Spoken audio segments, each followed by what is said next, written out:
हरिः ओं श्रीगुरुभ्यो नमः।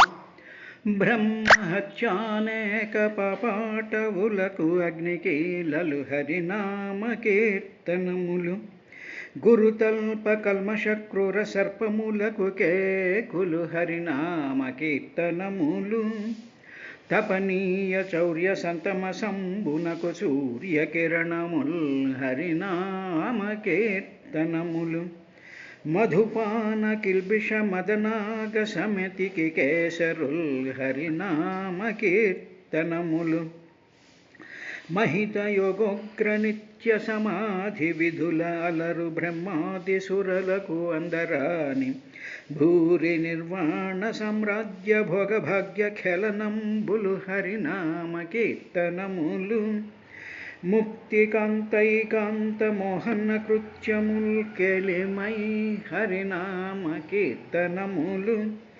సత్యలోకానంద సౌభాగ్యయుక్తముల్ కేలిమై హరినామ కీర్తనములు మహిత నిర్వాణ సామ్రాజ్యాభిషిక్తముల్ కేలిమై హరినామ కీర్తనములు బహుకాల జనిత తపఃఫలసారముల్ కేలిమై హరినామ కీర్తనములు పుణ్యమూలంబులనపాయ పోషకంబుల భీమతార్థంబుల జ్ఞానహరణకరములు ఆగమంతోపలబ్ధంబులు అమృత సేవలు ఆర్త శుభములు హరినామ కీర్తనములు కూలిన చోట గొట్టువడి కుందిన చోట మహాజ్వరాదులంబ్రేలిన చోట సర్పముఖ పీడలనందిన చోట ఆర్తులై తూలిన చోట విష్ణు భవదూరుని పెర్కొని రేని మీద నక్కలుని యతత వితతి కానరు పునరు దుఃఖభావముల్ శృత్యంత విశ్రాంతమత్యనుక్రమణీయ భగవత్ ప్రసంగతుల్ భాగవతులు సనకాదిముని యోగి జన సదానందైక పరమ భాగ్యోదయుల్ భాగవతులు కృష్ణ పద ధ్యాన కేవలామృతపాన పరిణామయుతులు శ్రీ భాగవతులు బహుపాతకానీక పరిభవ ప్రక్రియా పురుషోగ్రమూర్తులు భాగవతులు భావతత్వార్థవేదులు భాగవతులు బ్రహ్మవాదానువాదులు భాగవతులు సిరులు ధనరంగ ఎన్నడు చేటులేని పదవి నొప్పారు వారు భాగవతులు. హరి ఓం శ్రీ గురుభ్యో నమః. ఓ విదురా, ఆ యక్షులు బ్రహ్మాండమైనటువంటి రకరకాలైనటువంటి ఆయుధాలతో ఆ రథం మీద ఉండేటువంటి ధ్రువుణ్ణి శస్త్రవర్షేణ ఆసారేణ మొత్తం కొండపోతగా అస్త్రాలు అన్నీ కూడా ఆ శస్త్రాలు అస్త్రాలు అవన్నీ కూడా ధ్రువుడి మీద వేసేసేటప్పటికీ ఆయన ఆసారేణ యథాగిరి వెంటనే ఒక కొండని మేఘాలు వర్షము కప్పేసి కొండ కనపడనటువంటి విధంగా ఆయన కప్పేశారయ్యా. కప్పేసేటప్పటికి ఏం జరిగింది అంటే, ఈ యుద్ధాన్ని చూడడానికి అని చెప్పి ఆకాశంలో సిద్ధులు వచ్చారు. వాళ్ళు ఇలాగా కప్పేసే ఆ యుద్ధాన్ని చూస్తూ ఉండి వాళ్ళు ఏం చేశారు అంటే, ఆహాకారస్తదైవాసీత్ సిద్ధానాం దివి పశ్యతాం హతోయం మానవ సూర్యోమగ్నః పుణ్యజనార్ణవే అంటే పుణ్యజనులు అంటే ఆ యక్షులు అనేటువంటి సముద్రంలో మగ్నః మునిగిపోయాడు అని సిద్ధానాం ఆహాకార ఆ యుద్ధం చూడడానికి వచ్చినటువంటి ఆ సిద్ధులందరూ కూడా ఆహాకారాలు చేశారు. అయ్యో అయ్యో అయ్యో అనేసి అంటూ, ఈయన మానవ సూర్యోమగ్న మనువంశంలో పుట్టినటువంటి సూర్యుడు లాంటివాడు ఈ ధ్రువుడు. ఇటువంటి ధ్రువుణ్ణి ఇలాగా కప్పేసేసేటప్పటికీ ఆ సముద్రంలో, యక్షులనేటువంటి సముద్రంలో మునిగిపోయాడు అని, మునిగిపోయి కనపడకుండా పోయాడు అని చెప్పి సిద్ధులు ఆహాకారాలు చేశారయ్యా. అప్పుడు సదత్సు యాతుధానేషు జయకాశిష్వధో మృధే ఉదతిష్టద్రధస్తస్య నిహారాదివ భాస్కరః. ఇలాగ వాళ్ళు ఆహాకారాలు చేస్తూ ఉండేటప్పటికి యక్షులందరూ కూడా మృఢే, ఆ యుద్ధంలో జయకాశిషు, మేము జయాన్ని పొందేసాము, మేము జయించేసాము, ధ్రువుడు అందులో అంతర్ధానం అయిపోయాడు, మరణించుంటాడు అని చెప్పి యాతుధానేషు, ఆ యక్షులందరూ కూడా సదసత్స్, వెంటనే నదత్స్, రకరకాలైనటువంటి తూర్యారావాలు, శంఖాలు ఇవన్నీ ఊతో మేము గెలిచేసాము అని వాళ్ళు గోల పెట్టేస్తూ ఉన్నారు. పైనేమో సిద్ధులేమో అయ్యో అయ్యో అని చెప్పి వాళ్ళు ఆహాకారాలు చేస్తూ ఉన్నారు. ఈ రెండిటి యొక్క శబ్దము విని అథ వెంటనే తస్య, ఆ ధ్రువుడి రథం నీహారాద్ భాస్కర ఇవ ఉత్ అతిష్టత, వెంటనే ఆ ధ్రువుడి యొక్క రథం పొగమంచులో నుంచి సూర్యుడు ఏ విధంగా అయితే భళ్ళుమని తన కిరణాలు జల్లుకుంటూ ఎలా వస్తాడో అలాగా నీహారాత్ అంటే పొగమంచు నుండి భాస్కర ఇవ సూర్యుడి వలె ఆ రథం ఉత్ అతిష్టత పైకి వచ్చేసింది. వచ్చేసేటప్పటికి అప్పుడు వాళ్ళందరూ కూడా ఆశ్చర్యపోయారు. ధనుర్విస్ఫూర్జయన్ దివ్యం ద్విషతాం ఖేదముద్వహన్ అస్త్రౌఘం వ్యధదా బాణైర్ఘనానీకమివానిలాహ. దివ్యం, చాలా దివ్యమైనటువంటి ధనస్సును విస్ఫూర్జయన్, వెంటనే ఆ ధనస్సు ఇలా పట్టుకొని టంకారం చేస్తూ, విస్ఫూర్జయన్ ఆ టంకారం చేస్తూ, ద్విషతాం భేదం ఉద్వహన్ ధ్రువ, వెంటనే అక్కడ ఉండేటువంటి ఆ యక్షులు తన శత్రువులందరినీ కూడా దుఃఖాన్ని కలిగించేటువంటి విధంగా ఏం చేశాడు, అస్త్రవోఘం, తన దగ్గర ఉండేటువంటి అస్త్రాలని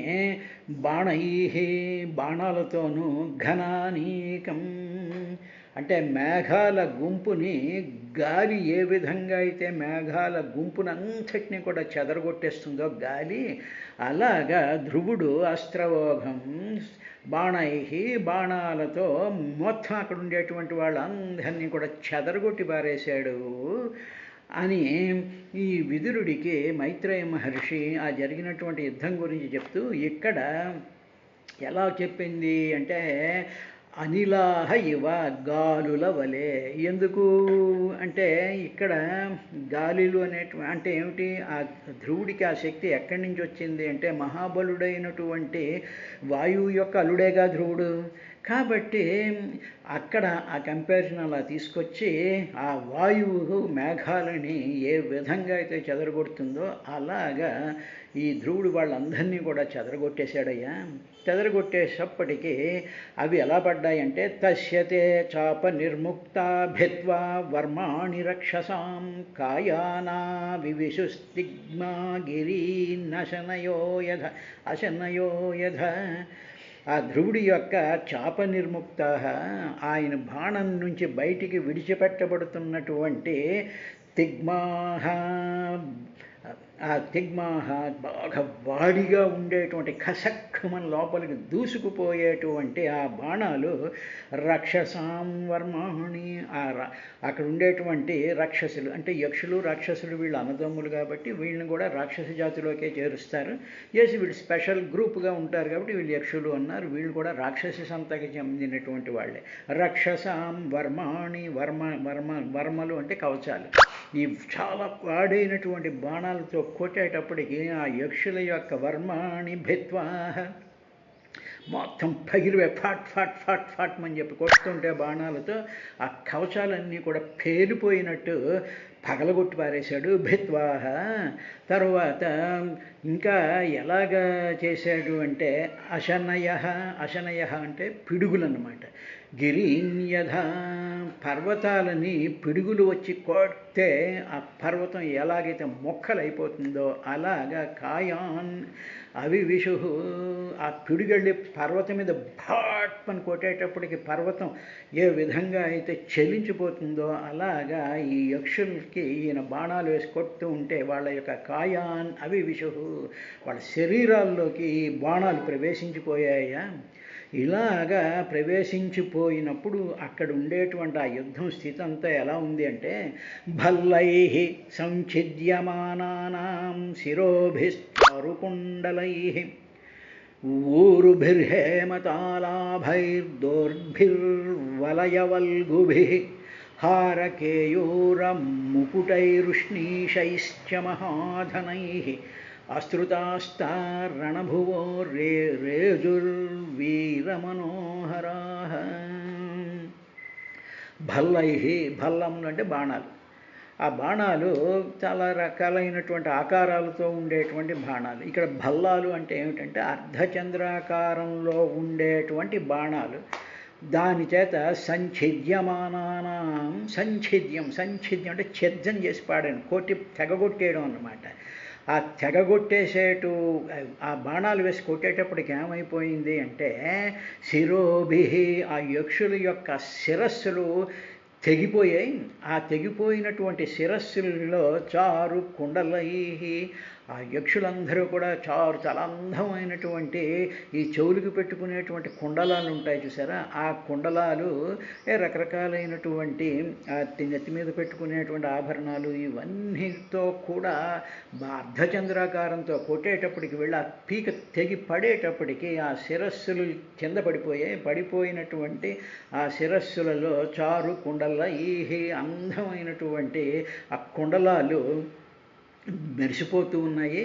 ఇంకా కొంతమందిని హేమతాల అభై, కొంతమందిని తొడల మీద కొట్టేటప్పటికి అవి ఎలా ఉన్నాయంటే హేమతాల బంగారు తాటి చెట్లు బంగారం రంగులో ఉండేటువంటి తాటి చెట్లు ఏ విధంగా ఉన్నాయో అలాగా ఊరుభి ఆ ఊరువుల్ని క్వేట్ ఆ బాణంతో కొట్టేటప్పటికి తొడల దగ్గరికి తెగిపోయేటప్పటికి అవి బంగారు తాటి చెట్లులా కింద పడిపోయిన తరువాత వలయ వల్గుభి, తరువాత కంకణాలతో చందంగా రకరకాలైనటువంటి కంకణాలు పైనుంచి కింద వరకు అనేక రకాలైనటువంటి ఆభరణాలతో దోర్భి అంటే భుజాలు, ఈ భుజాల మీద రకరకాలైనటువంటి ఆభరణాలు వేసుకున్నటువంటి వాళ్ళ యొక్క అందంగా ఉండేటువంటి భుజాల్ని కొంతమంది భుజాల మీద కొట్టేటప్పటికి భుజాలు తెగి కింద పడిపోయాయి. తరువాత ఇంకా వాళ్ళ గుండెల మీద అక్కడ కొట్టేటప్పటికి హారకేయూరముకుటై, హారాలు అంగదాలు కిరీటాలుతో ఉండేటువంటి వాళ్ళ యొక్క ఆ విలువైనటువంటి ఆ చెస్ట్ మీద కొట్టేటప్పటికి అవి కూడా కింద పడిపోయి తరువాత ఈ ఆ తలల మీద వాటి మీద కొట్టేటప్పటికి అవన్నీ కూడా ఏమైపోయింది మహాధనై ఉష్ణీషై అంటే తలపాగాలన్నమాట. అంటే తలని ఉష్ణం నుంచి రక్షించడానికి కట్టుకునేటువంటి ఆ తలపాగాలకి ఏమిటున్నాయి అంటే వాటి చుట్టూ కూడా మంచి విలువైనటువంటి ముత్యాలు రకరకాలైనటువంటి షోకులు చేసుకునేటువంటి తలపాగాలు కూడా అశ్రుతాహ, ఈ బాణం యొక్క ఆ వేగానికి ఆ గాలితో వచ్చినటువంటి వేగానికి తలపాగాలు కొంతమందివి ఎగిరిపోయాయి. వాటిల్లో ఉండేటువంటి రకరకాలైనటువంటి ఆభరణాలతో కూడా అంతా కింద పడిపోయి రణభువ ఆ రణభూమి అంతా కూడా వీర మనోహరాహరేజు అంతే కొడుతూ ఉంటే అవన్నీ చూస్తూ ఉండేటప్పటికీ వీర మనోహరాహ అసలైనటువంటి వీరులకి అంటే యుద్ధం అంటే ఇలా ఉండాలి అనేటువంటి ఆ వీరుల యొక్క మనసులకే చాలా మనోహరంగా కనిపించేటట్టుగా ఆ యుద్ధ భూమి అంతా కూడా ప్రకాశించిపోయి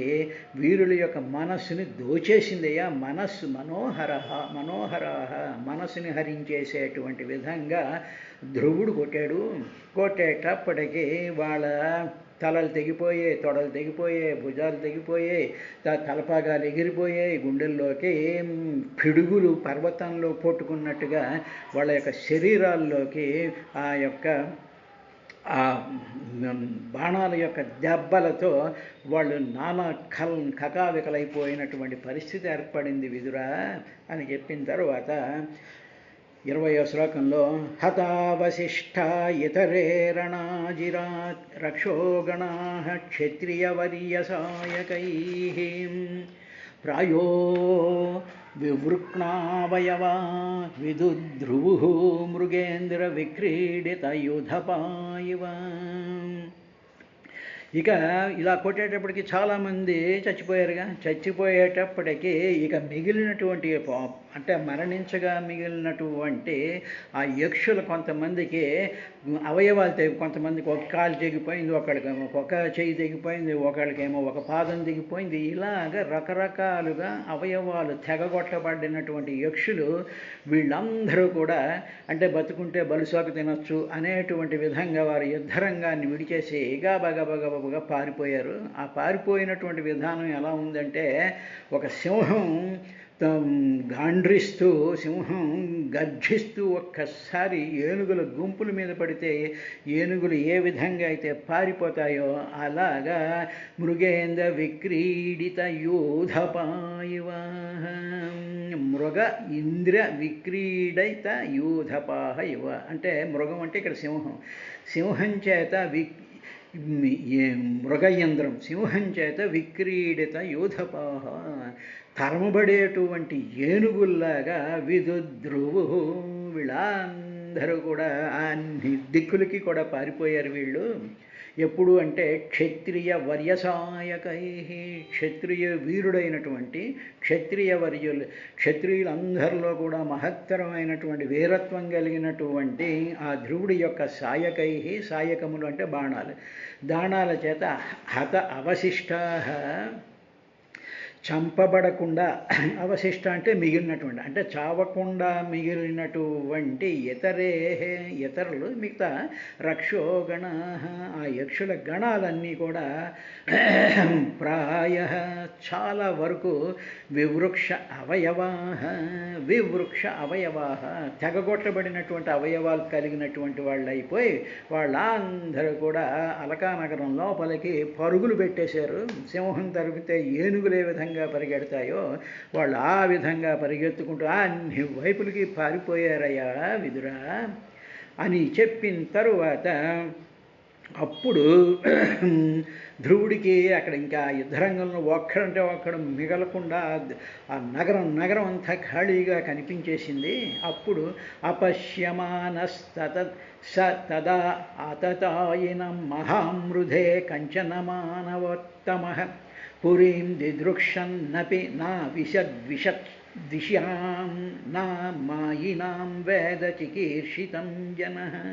తదా అప్పుడు మానవ ఉత్తమ అంటే మానవ అంటే ఇక్కడ మనిషిని కాదు మనువంశంలో చాలా ఉత్తముడైనటువంటి సహా ఆ ధ్రువుడు ఏం చేశాడు మహామృధే అంత గొప్పదైనటువంటి ఆ యుద్ధంలో ఆతతాయినం అంటే ఆయుధాలు దాల్చి వచ్చినటువంటి వాళ్ళందరినీ కంచన ఎవడినైనా సరే అక్కడ ఎవ్వడు కూడా ఎవ్వరు కూడా అక్కడ అపశ్యమాన ఒక్కడంటే ఒక్కడ అపశ్యమాన కనిపించడానికి ఒక్కడు లేకుండా అందరూ ద్విషాం యక్ష ఆ ద్విషాన్ ఆ శత్రువులైనటువంటి యక్షులు అందరూ కూడా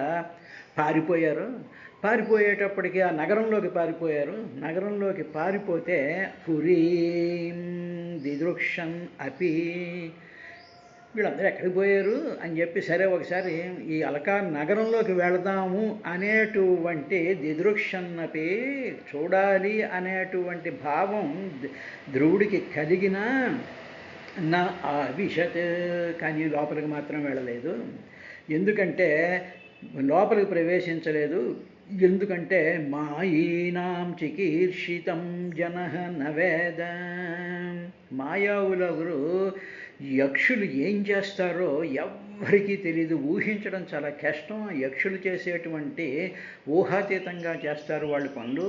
తీరా నేను లోపలికి వెళ్ళేటప్పటికి ఏమవుతుందో వాళ్ళ యొక్క మాయలకి నేను సమాధానం చెప్పాలి అన్నట్టుగా ఆ ధ్రువుడు ఆలోచించుకుని అప్పుడు తన రథాన్ని తోలుతూ ఉండేటువంటి సారథితో ఈ విధంగా చెప్పాడయ్యా విదురా, ఇది బ్రువం చిత్రరథస్య స్వరాస్వసారథిం యత్తః పరేషాం ప్రతియోగశంకిత శుశ్రావశబ్దం జలధేరివేరితం నభస్వతో దిక్షు రజోన్వదృశ్యత.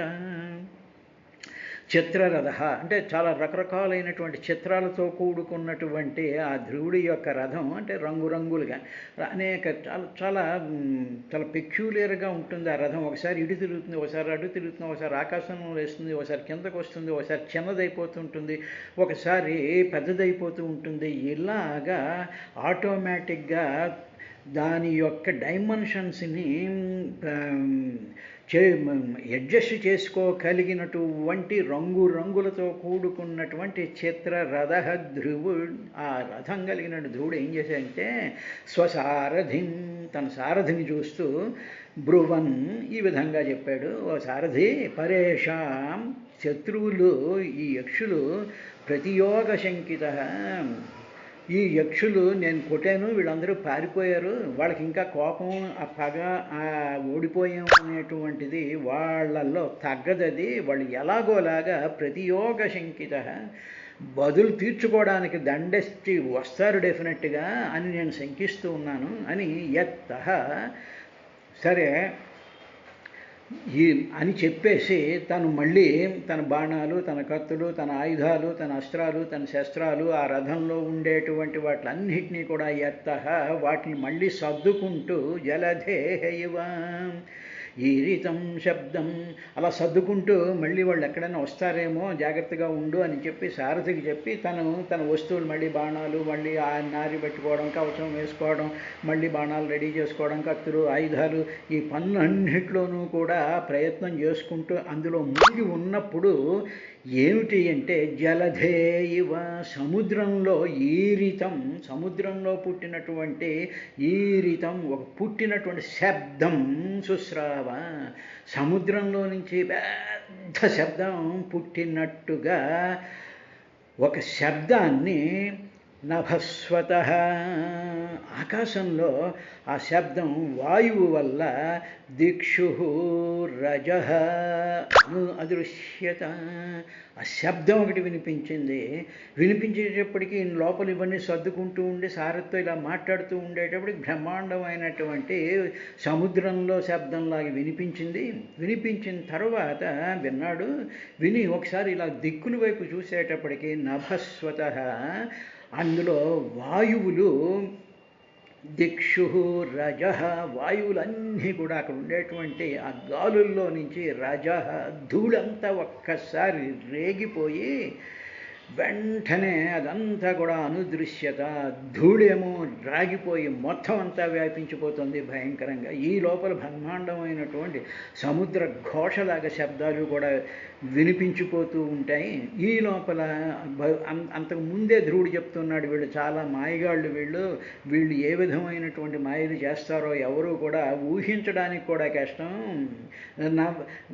నవేద వాళ్ళని తెలుసుకోవడం చాలా కష్టం అని చెప్తూ ఉన్నాడు. ఈ లోపల ఈ శబ్దము తర్వాత ఈ ధూళితో కూడిన ఈ వాయువు అంతా కూడా కప్పేసిందయ్యా. అప్పుడు క్షణేన ఆచ్ఛాదితం వ్యోమ ఘనానికేన సర్వతః విస్ఫురత్తడితా దిక్షు త్రాసయత్ స్తనయిత్సునాన విస్ఫురత్తడిత.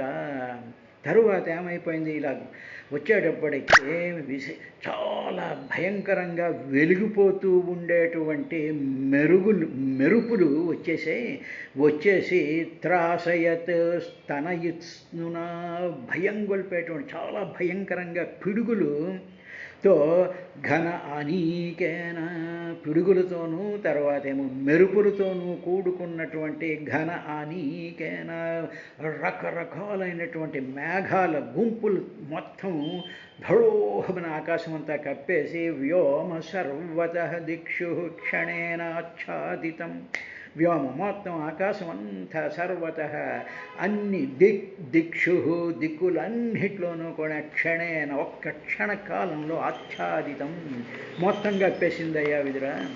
అలా కప్పేసేసి ఆ పిడుగుల యొక్క ఆ పడుతూ ఉండేటప్పుడు ఒళ్ళంతా భయం భయంగా కలిగించేటువంటి విధంగా తయారైంది. అప్పుడు ఆ ఆ మేఘాలలో నుంచి ఏం పడిందంటే వవృషూరుధిరౌఘాసృక్పూయ విణ్మూత్రమేధస నిపేతుర్గగనాదస్య కబంధాన్యగ్రతో నఘ. అనఘ, ఓ పాపం ఎరిగినటువంటి ధ్రువుడా, పాపరహితుడా, ఓ విదురా, రుధిరవోఘ అశ్రుకు పూయ విటు మూత్రమేద. రక్తం తర్వాత శ్లేష్మం తర్వాత చీము మలమూత్రాలు కొవ్వు ఆ మేఘాల్లో నుంచి వవృషు ధడ ధడ ధడ ధడమని రక్తం ఈ మేధ ఈ మనసు ఈ బ్రెయిన్లో ఉండేటువంటి మ్యాటరు చీము నెత్తురు మూత్రము మలం ఇవన్నీ కూడా ధ్రువుడికి ఎదురుగా అస్య అగ్రత గగనాత్ ఆ గగనంలో నుంచి ఇవన్నీ కూడా పడిపోవడం ప్రారంభించాయి. అంతేకాకుండా కబంధాని నిపేతు తలలు తెగినటువంటి మొండాలు కూడా భయంకరంగా వచ్చే పడిపోతూ ఉన్నాయి ధ్రువుడి ముందు. ఈ విధంగా దానితో పాటు తతః ఖే దృశ్యత గిరి నిపేతు సర్వతో దిశం గదా పరిగనిస్త్రంశం ముషలాస్మాస్మవర్షిణ. దీంతో పాటు ఆకాశంలో పెద్ద పర్వతం కనిపించింది. అన్ని దిక్కుల్లో నుంచి రాళ్ల వర్షం, తర్వాత గదలు గుదీలు కత్తులు ఇవన్నీ కూడా పడిపోతాం ప్రారంభించాయా అన్నాడు. రేపటి కార్యక్రమంలో ఏం జరిగింది అనేటువంటి విశేషాన్ని చూద్దాం.